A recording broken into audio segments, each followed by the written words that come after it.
we're back now. Sorry about the hiatus. It's been about a week since I last recorded a Seattle Kraken video.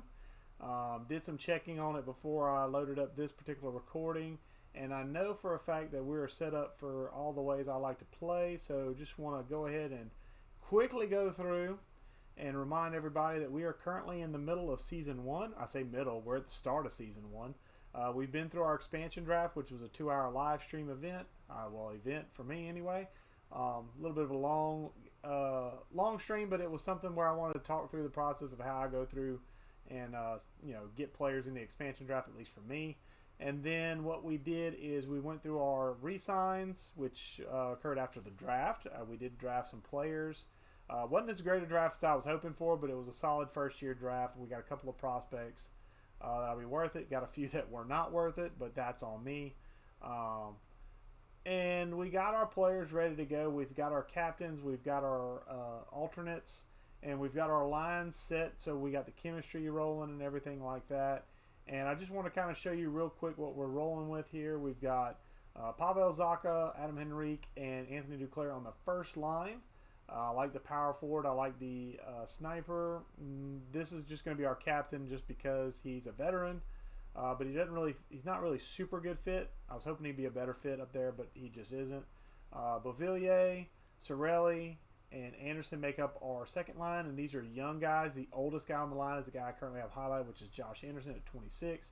So this is a line that hopefully will be together for a while. I believe we signed Beauvillier to a decent long-term deal. Yeah, he is matching Josh Anderson's contract length. So we've got these two are hopefully going to be second line mates, Beauvillier and Anderson, for a very long time. And then Cirelli is a guy we picked up from Tampa in the expansion draft, who is a guy who is better overall than Adam Henrique, but on the first line he doesn't fit as well. He fits much better on the second line. So I'm going to leave him there on the second line and let Henrique play the first line. I've got Philippe Cheidel, Austin Watson, and James Neal, who I acquired via trade. I believe it was during free agency I acquired him. And then I got Vinny Hinostroza, Nick Dowd, and Oscar Sundqvist on the, hard to say those Swedish names, on the fourth line there. And then defensively, Chris Tanev I'm worried about for his durability. He has 74 durability there on the right-hand side, bottom right. But I do worry about his durability, but he's on a +5 with Shane Gotthespear. So he's basically playing like an 88 overall, so I just hope that he can hold up over a long season. I got Derek Forbert and Brendan Carlo, and then Stephen Johns and Devin Taves make up the full 6-3 lines of defenseman players. Our defensemen are more veterans, whereas our forward core is mostly young. So I'm hoping that maybe Carlo will build up. Carlo's really our only young guy at 23. Taves is 26, but he's about to hit his prospect or his potential wall where when he hits 27 he becomes an exact potential player, and right now he's top 4, so he's probably going to stay top 4 for the rest of his career, which is fine. I mean, that's not a complaint, but that's just Carlo's the only guy who has the potential to grow to be a solid, maybe a better than top 4 defenseman player for me. Everybody else is pretty much exact potential at this point, but they fulfill key roles, so I'm hoping that they'll be able to kind of hold up and do the job well. So that's our defensive core, and then in net we have Braden Holtby, who I'm worried about, but he's on the last year of his deal.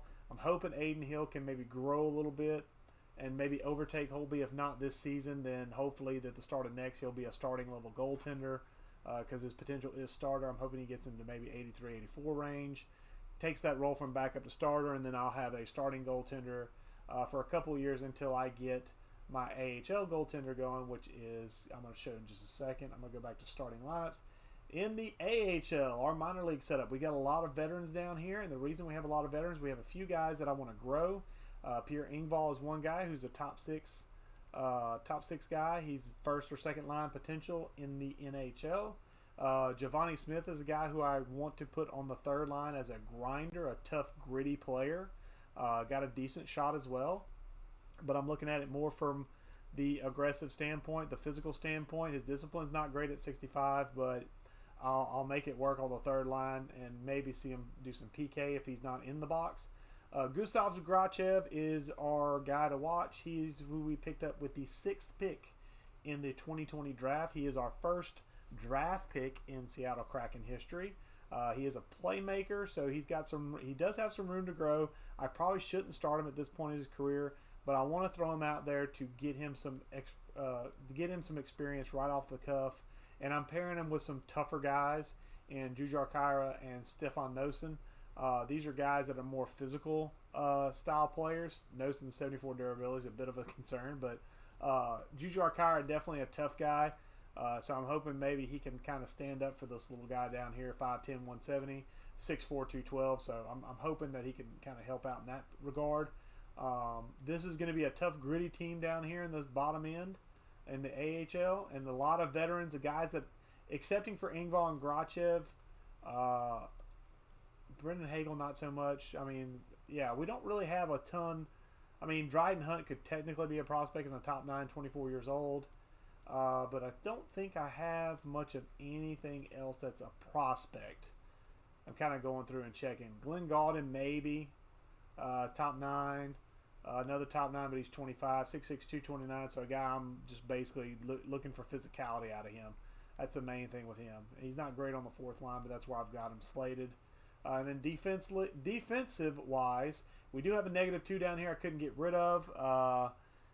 Unfortunately, but that's okay. I put two of our better defensemen down there to kind of offset it a little bit. Logan Stanley is a guy. This is where we make up for our lack of prospects on the forward side. We have them on the defense side, which kind of makes sense because in the NHL, we currently have young forwards and we have older veteran defensemen. In the AHL, it's veteran forwards for the most part and younger defensemen for the most part. So we got McCoshen, who's a top 4 high potential. So he's going to probably reach top 4 potential sooner rather than later. He's 25, though, so he's got to get on the ball quick to get out of that minor top 2 defenseman role. I got Hakanpää, who is a veteran guy, so he's one of the few veterans I have on the squad. Dachin is another guy, not much in the potential range, but Logan Stanley is a guy I traded for, I believe, from Winnipeg, who I really, really like. 6'7", 231 pounds is always fun. So, I mean, he's definitely going to be a brawler type. Just got to get that defensive awareness up. But look at the shot blocking and stick checking. 89, that's great. 82 speed isn't great, but he's 6'7", so I'll take what I can get. And his physical traits are all off the charts.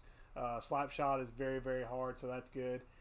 He struggles in some areas that you'd expect him to struggle in, but I'm hoping, considering he's a 74 overall, I'm hoping that a year or two in the AHL, he'll jump into that 80s, and some of these numbers like the deking, the passing, offensive awareness, accuracies for the shot, and defensive awareness all kind of jump up and help bolster the overall and make him a viable top 4 defenseman in our NHL squad. And then we have McDermott and Trotman. McDermott is a guy who I may end up bringing back up, mainly because in the NHL, our 7th defenseman, our current scratch defenseman, is Jordy Ben. He's a veteran guy, and when I signed him, he was a top 6 as far as his potential. He's dropped over the offseason to an AHL top 2 defenseman. I did just sign him to a 1-year, $1.45 million deal. So if he does start to falter and become a minor top 2 defenseman, for example, in the role, I'll probably call up McDermott, drop Jordy Ben to the minors, and let him finish out his year in the minors. And so I've got a plan in place for that. Jordy Ben's a guy that fits in a lot of different areas, so I was kind of happy to sign him, and I was hoping he wouldn't falter too far, and he kind of did. So we'll just see. We'll monitor him over the year and see where his role goes, and if his overall starts to go down and dip, I'll probably send him down to the minors and swap him out for McDermott up there. So we have Dominic Simon and Mark Jankowski. Jankowski's a guy who can play center, could PK if we need him to.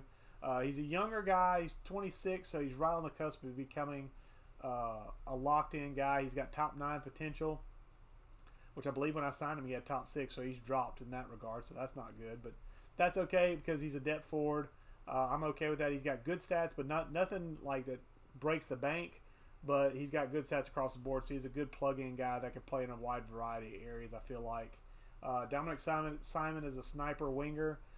He could, in a pinch, play a center role with 70 face-offs, but he's going to be much better in the winger spot. He's going to basically be a first-line guy or bust. So he's not going to be a great replacement if Duclair goes down, but he'll be a replacement nonetheless. So that's pretty much our team right now. And what I'm going to do now is I'm going to sim to the regular season, skip all the preseason stuff. I'm going to get some trades in here, but I'm going to decline them all because I don't want to move anybody at this point. If we start to kind of falter, then I may consider moving some veteran guys out for some younger prospects. All right, salary cap compliance, check. Waivers, check. Assign scouts. Yes, we definitely want to do that. So we're going to assign... Oh, wow, he's got a bunch of stuff under his wing. So Beauregard, I'm going to change you to... I think you'd be good in Alvenskan. Is that right? Liga... Oh, Alvenskan's right there. 26... Yeah, you're better in there. So we're going to move you. And then we're going to assign you some specific players. I want to scout. Yeah, I definitely want to scout that defenseman. I want to scout his potential in comparison. Scout this guy in round 2. This guy is the end of round 2. This guy is round 3 or 4-ish. Okay, we'll scout this and this. And now we're starting to drop off the map here. Let's knock out 249 as well. We'll knock out those guys, and those would be the guys we scout. We may move on after December 21st. May move them because a lot of these guys down here probably aren't going to be worth the price of admission. So I'm probably not going to worry about it too much. Maybe one guy down there once we get done. Depends on what else I find out, if I need to find out more. But I'll stick with those 7 for right now. So that will be what you scout, sir.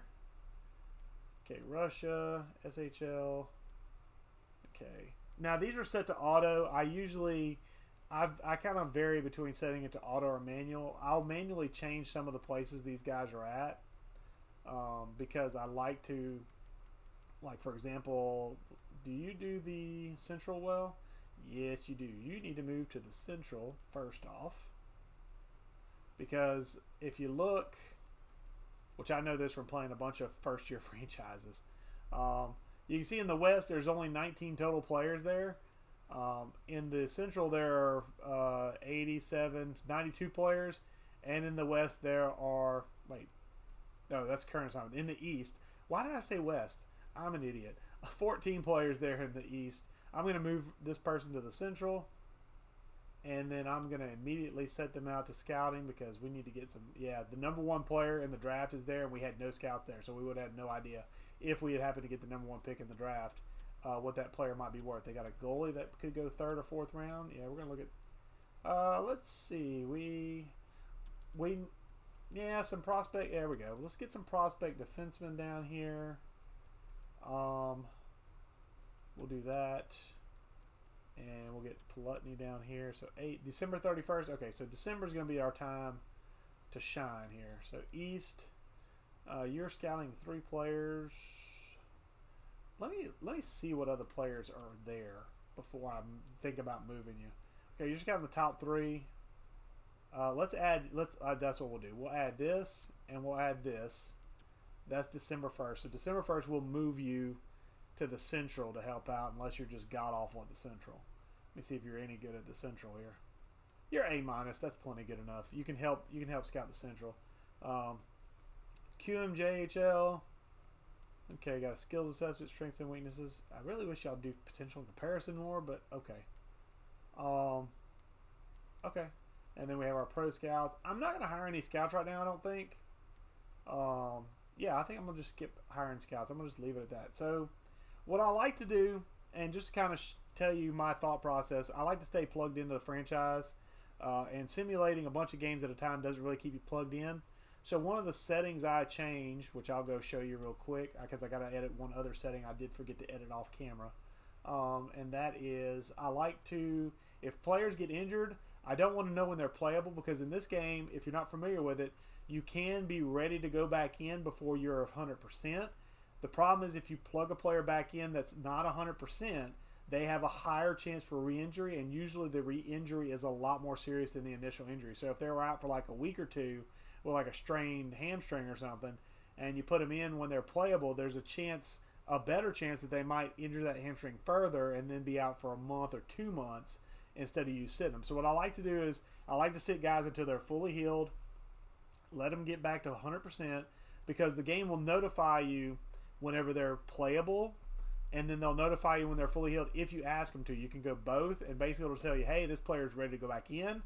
Or if you don't put him in right then, it'll let you know, hey, this player is fully healed. He is 100%. He is good to go for the next game. So, but I still like to go fully healed. The other thing I like to have is automated goalie rotations off. With auto rotated goalies on, periodically, depending on the overalls, you'll see the backup get time and replace the starter. The CPU makes that decision. What I typically do when I'm simulating is I make that decision, and I make it after 2 regulation losses. So basically after the second regulation loss, I don't count overtime losses. Overtime losses get me points, so I don't count that as a loss. But every 2 regulation losses, I flip-flop the goaltenders. And the problem with this turn off or on is that it affects both the NHL and the AHL. So I put both of those rosters on a 2-loss rotation system. So it forces me to pay attention and keep plugged in. So therefore, I can kind of monitor scores, kind of see what things are going on, maybe look at stats and say, you know what, I need to change some lines around, shuffle some things around, change some culture up, do something to kind of put some life into the team. So that's why I like auto-rotate goalies off. With it on, I feel like you kind of just sim a month and then you look at stats. And while it gets you through stuff faster, it kind of you tend to lose track of, the focus of your team and going forward. So I like to do it this way just to kind of keep me plugged in. It's mainly for me.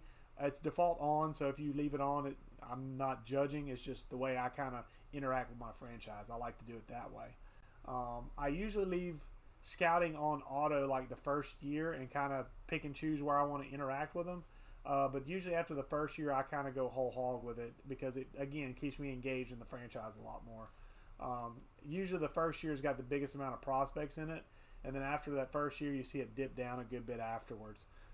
So what I like to do also is I'm going to jump into calendar mode. And I am going to go to this game right here.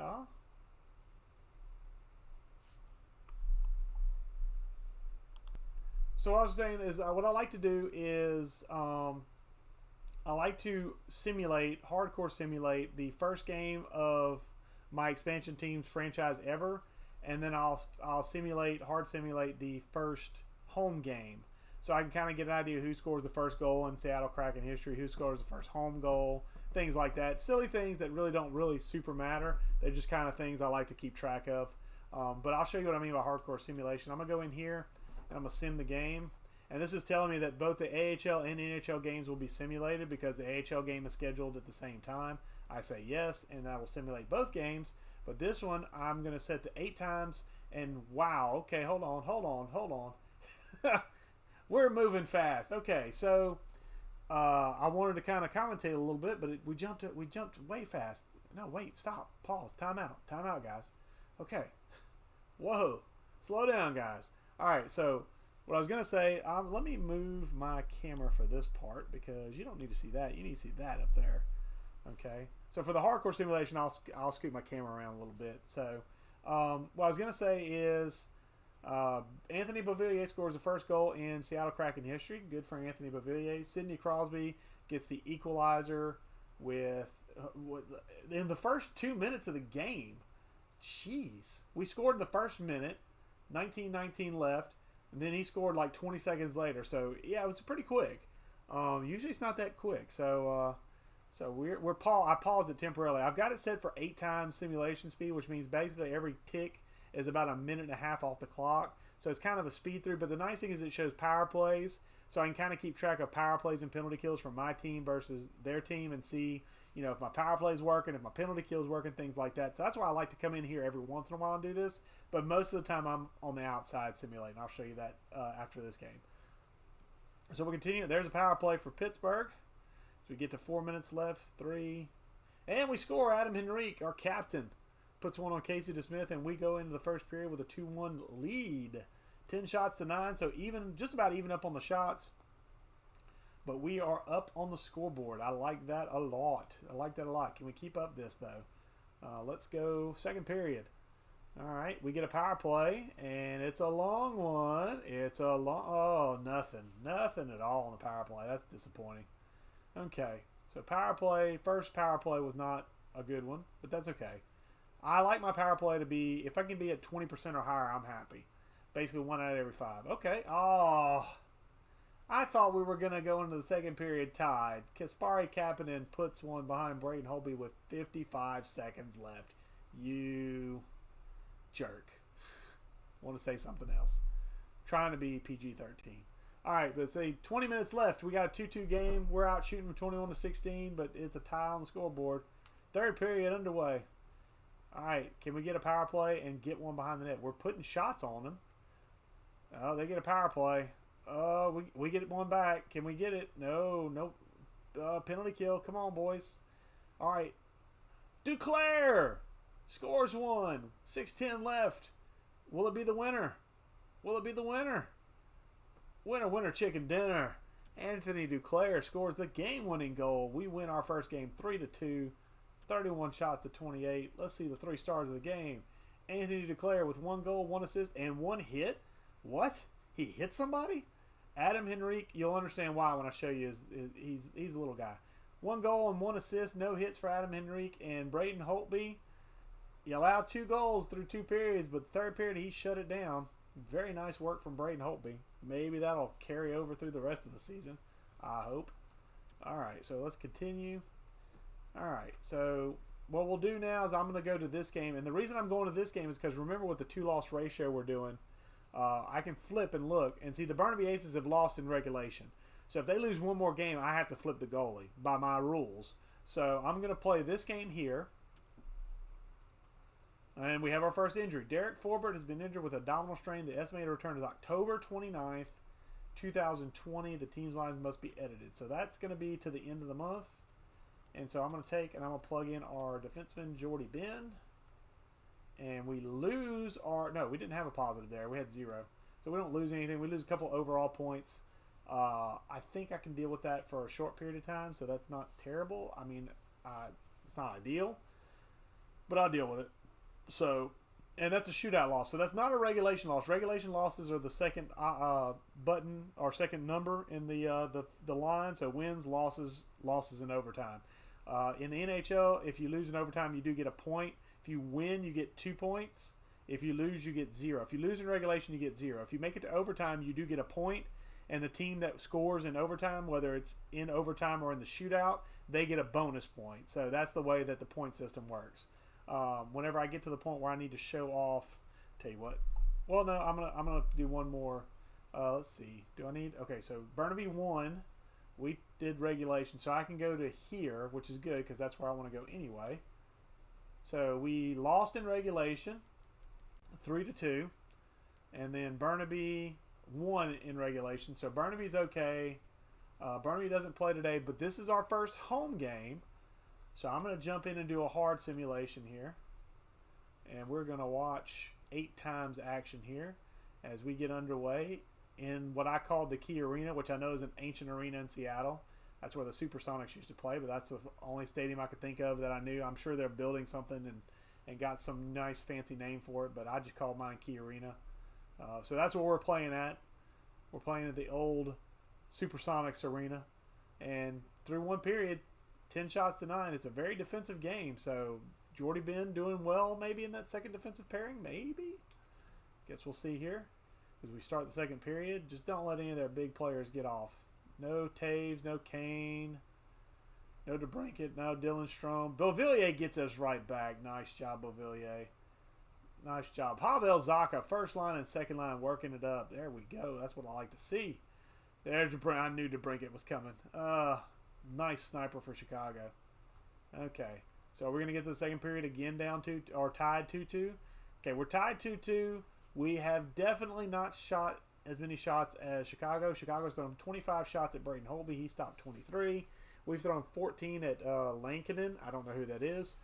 He stopped 12. So can Braden Holtby have a game similar to what he had in our first hardcore simulation where he kind of held it down and shut it down? We scored one in the third. I don't know, but we're going to find out. No penalties that I've seen either. So this has been a real disciplined game so far. I kind of dig that from that standpoint. I wish we could get some power play so I can kind of monitor that. Speaking of, there we go, penalty kill. Okay, good job, PK. Good job, PK. Come on, let's get a goal. Let's go home. Send the fans home happy. Okay, we're going to give them overtime. We've come better at shots. So that's a good thing. 32 to 26. It was 25 to 14. So we've definitely upped the shot totals. That's a good thing. We got 5 minutes at 3-on-3 action. You know what? Can I? Yeah. You know what I'm gonna do? I'm gonna jump in.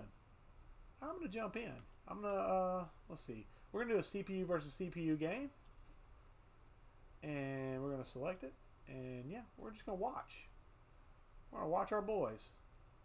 So yep, start game. So first time I've done this in a while. So what I'm gonna do is I think I'm going to drag and move my camera out of the lane for a little bit so we can watch this full screen action. Do some commentary over it. We got 3-on-3 action. Got Anthony Cirelli versus Dylan Strome in the face-off circle.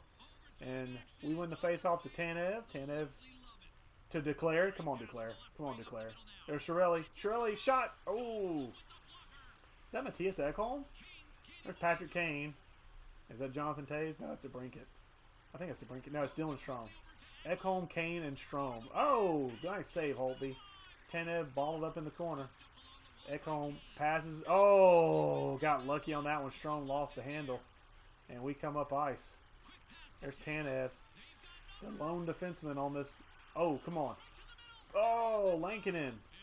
Oh, he threw it out to Ekholm. Okay, okay. We're changing up on the fly here. Changing up. Oh, nice steal, Bavilla. Bavilla, can you be the hero? Come on, be the hero, son. Single man, breakaway. Oh, Ekholm with the defensive play.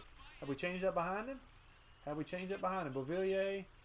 There's Adam Henrique. So, yeah, our second line's out there. So, Slapper. Oh, nice. Nice leg save there by Lankinen. And they've still got Dylan Strome out there. He's got to be getting tired. We're a minute into overtime here. 5 minutes of 3-on-3 action. And here comes, I believe that's Henrique. Uh-oh. Uh-oh. Henrique with the turnover.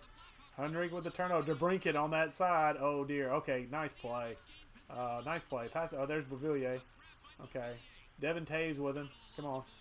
Come on, somebody go help him in the corner. There we go. Henrique, carry it out. Come on, Captain. Come on, Captain. There we go. There we go. Let's get it in there. Okay. Ran into some log jamming the neutral ice there, center ice, and it's okay. Devin Taves got the puck on his stick. Henrique's still out there, chugging along. Oh, backhand from Henrique, and I think Lankinen's going to freeze it. 3:14 left in overtime. Still tied 2-2. Are we going to break through? We're going to have a shootout. It's a shootout. I'm not looking forward to that because the CPU is terrible at shootouts. All right, so we got Hinostroza and Pavel Zacha. All right, we got a playmaker and a power forward out there. I don't know who the defensive guy is. I don't remember who I set him up for. Okay, tie up, and Kubalik wins or takes the face off.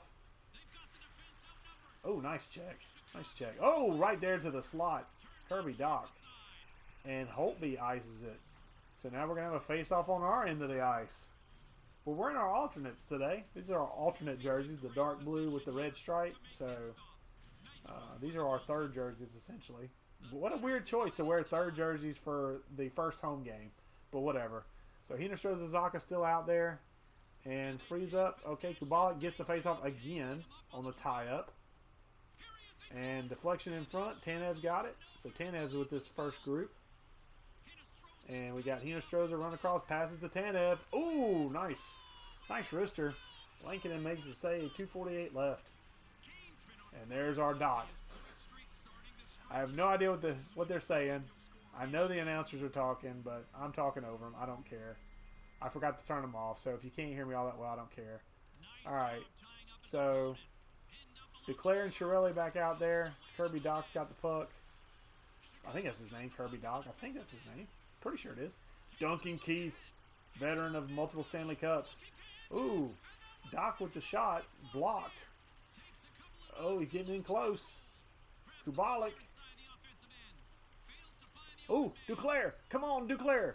Oh, potential breakaway. Come on. Oh, you got to wait for help. Cirelli. Oh, and it floats in. It floats in.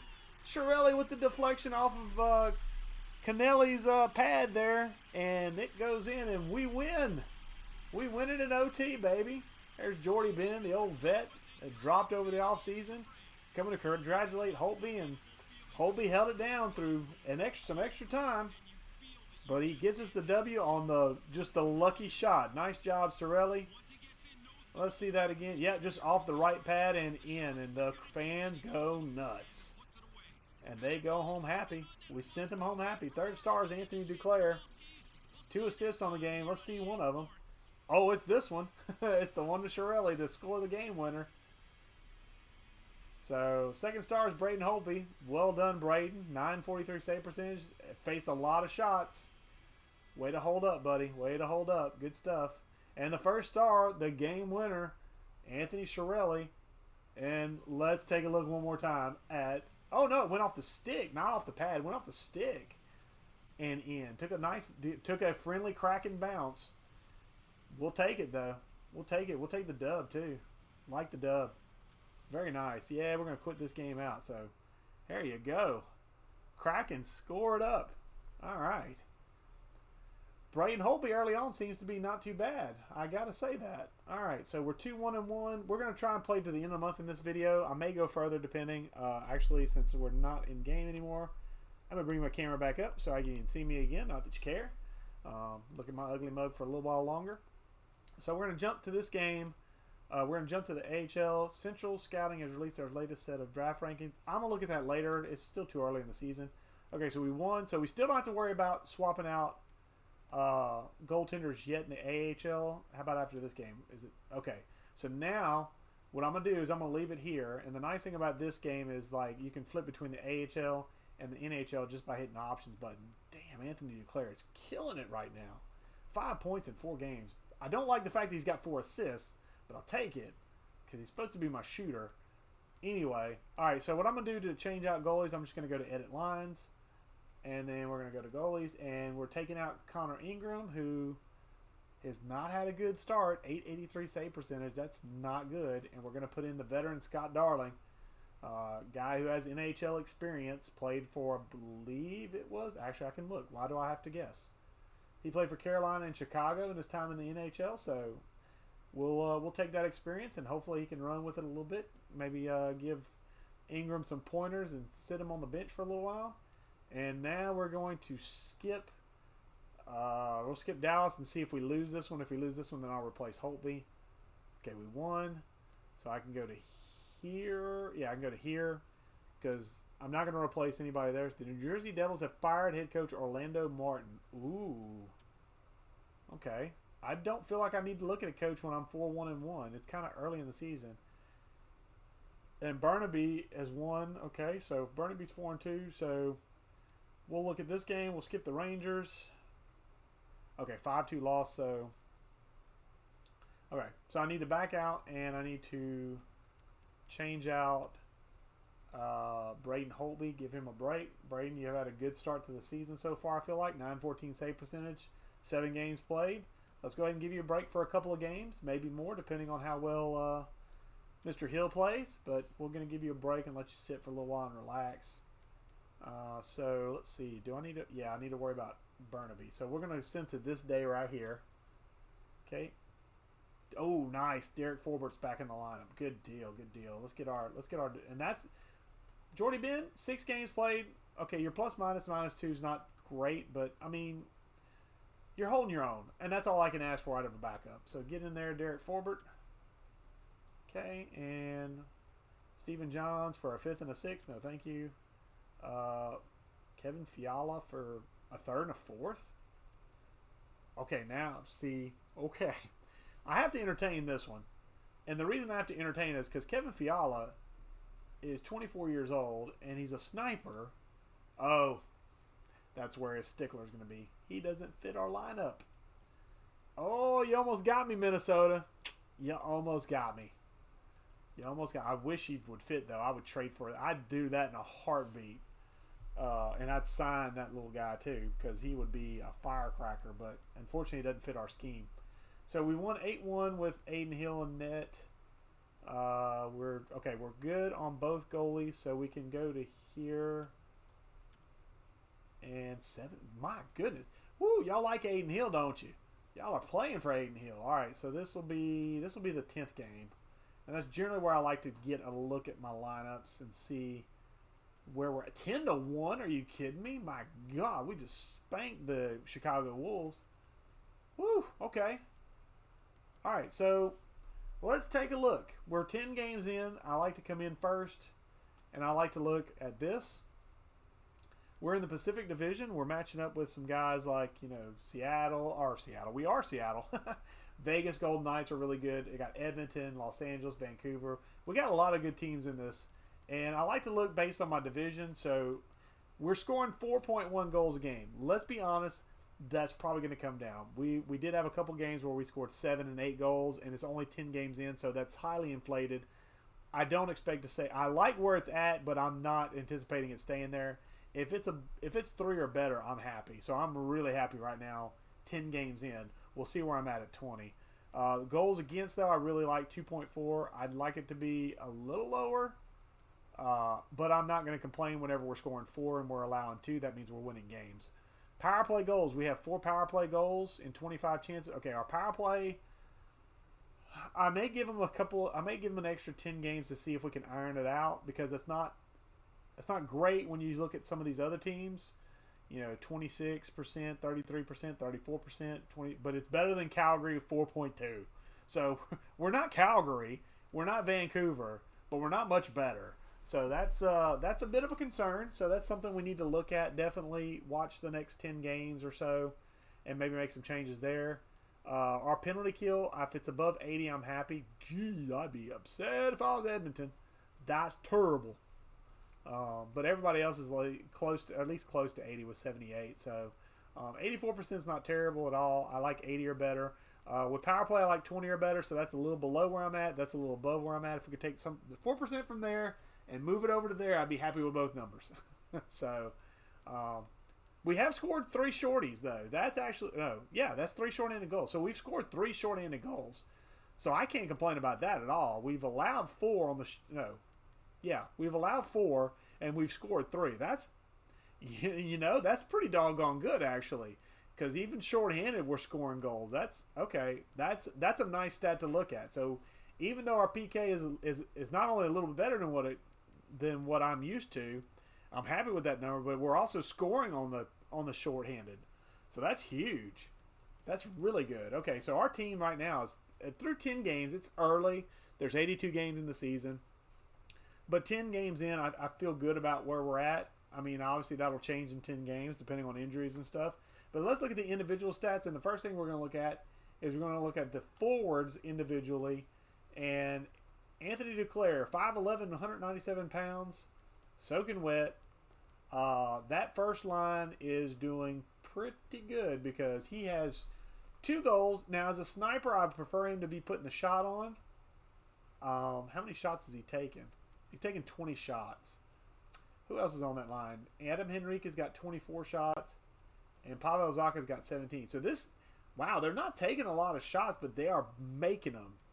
That's the big thing, because Pavel Zacha has 4 goals on 17 shots. Henrique has 3 goals on 24 shots, and Duclair has 2 on 20. He's the worst percentage-wise, but he's been passing the puck more. So that's okay. Okay, he's got a game-winning goal in his pocket, so that's good. Points-wise, Anthony Chiarelli on that second line. Yeah, that second line is going to be really, really good. I think that's where we're going to make our money. In fact, there's my second line right here. Chiarelli is the centerman, 4 goals, 9 assists.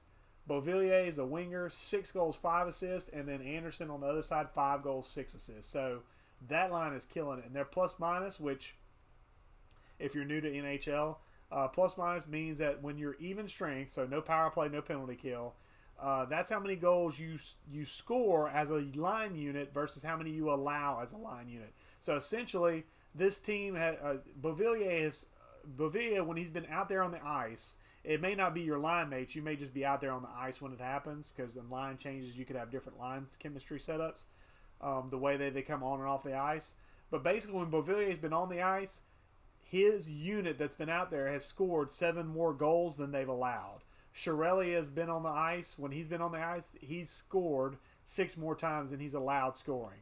Is there anybody who's negative? No, we're at 0 at worst? Wow, that's nice. So basically, even our 4th line, that's Sundqvist, Hinostroza, and Dowd, even that 4th line is at worst even, which means they've scored as many goals as they've allowed. as a unit being out there or as a player being out there. So that's pretty doggone good. Who's our leading goal scorer? Beauvillier, then Anderson. That's good. That's a nice surprise. James the real deal Neal from that third line with that shot. That's a nice surprise. I didn't expect 4 goals in 10 games. I expected 4 in 20, which may be what ends up happening. He may not score again for another 10 games, but I like that start. For a third line guy, I like that start. Yeah, it's not a lot of points, but third line doesn't see a ton of time. 13 minutes on ice versus 17, so 4 minutes less, and you got just as many points as Josh Anderson or Anthony Beauvillier. You got 6 less minutes, and you're scoring as much as they are. Yeah, that's a good start. I hope you keep that up, because that would be a nice acquisition if you keep that up. But I didn't look at defensemen. Oh man, come on now, gotta look at everybody. So our forwards, these are our points, which points are basically goals plus assists. If you couldn't figure that part out. Again, not trying to insult your intelligence. I'm just trying to explain. If you're new to hockey, new to hockey stats, I want to make sure you understand what I'm looking at here. Penalty minutes. Well, okay, Chiarelli goes to the sin bin a good bit. Shots, game-winning goals. Okay, let's look at one thing here. Hits and block shots. No, giveaways, takeaways. Here we go. So Anthony Duclair, 3 giveaways, 4 takeaways. That's good, positive. I like that. Anybody negative right now? Okay, Pavel Zacha has given it away 4 times and only taken it away once. That's not great. Anderson's in the same. No, Anderson's got more takeaways than giveaways. I want more takeaways than giveaways. If you're giving it away more, that means we're on the defensive more, which is not a great thing. So far, it looks like most of my guys are at least close to even. A few of them, Zacha's really bad off. Considering he's a first liner, that's kind of scary. But everybody else seems to be pretty decent, honestly. Okay, Watson, that's third line. That's a guy I can move to the fourth line if I need to, but I don't feel like I want to right now. So, okay. So, overall, 10 games. It's 10 games. It's a small snapshot, but it's a good setup so far. And then you've got defensively. Wow, Devin Taves on the third defensive pairing has 5 goals. That's amazing. Tanev has 2 and 2, so everybody, wow. Oh, never mind. Look at the wrong thing. Only one guy's a minus, and that's the guy who's the 7th defenseman who came in to play for Derek Forbert. So I'll take that. I'll take that all day. So that's not terrible. Forbert's still got to get some games in. Let's look at goalies real quick. Braden Holtby. Oh, do we have a goalie controversy in Seattle? Because Braden Holtby has not played bad. Don't get me wrong. 7 games played, 4 and 2, 1 overtime loss. He's got us 9 points of what we have. Aiden Hill in 3 games has gone 3-0. No shutouts. Fine. Save percentage of .951. So basically 19 out of every 20 shots he stops. Versus 915. That's a good average. 915 is a good average. 900 or better. You want him to be about 910 or better. So he's really close to a little bit above a good average. Goals against 2.67, 1.33. My gosh, that's ridiculous. Okay, so Aiden Hill's just having a good run right now. But I think I'm gonna cut this video here because it's getting close to about 45 minutes. I'm trying to make these a little shorter and more palatable. But I want to show off the first month, at least get some simulation and explain some stuff. And I think whenever we do the next video, episode 6, we'll jump into this. We'll jump and see if we can get a month or 2 of simulation in, depending on what type of interactions I have to have with goaltenders and stuff. That may make it run a little longer. We'll play around with these things. I want to keep them kind of short. So we'll play around with it. Hopefully you're enjoying the series. If you are, give us a like and a subscribe. I say us, give me a like and a subscribe. Let me know if there's anything I can do as far as presentation wise, as far as talking about things. Is there any things I'm missing that I should be talking about? Let me know in the comments. I'll be happy to change up stuff and fiddle with stuff within reason to kind of make this a more accommodating experience for everybody. Appreciate you watching this, and until next time, catch you later.